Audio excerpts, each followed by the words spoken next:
Kyle here of Braveheart. So today natay kapon or castration sa male cat. So maghatag sa ako pre-anesthetic tapos 15 minutes after proceed na ta sa surgery.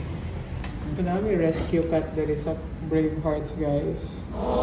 Kasi Braveheart, yung pangalan mo Braveheart. Stray cat sa gawa sa mga ginabahugan. Na-vaksina na pwede siya huwag na anti-rabies. Then karon mong kapunon para di na ni mag-lag-lag.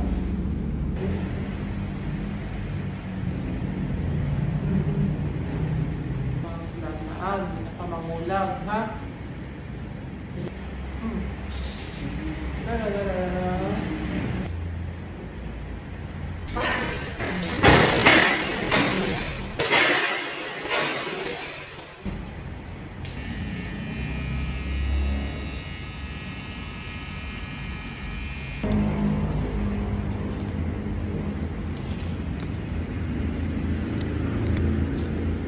One itlog down.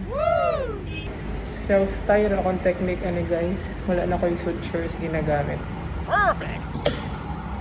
Let's do open castration.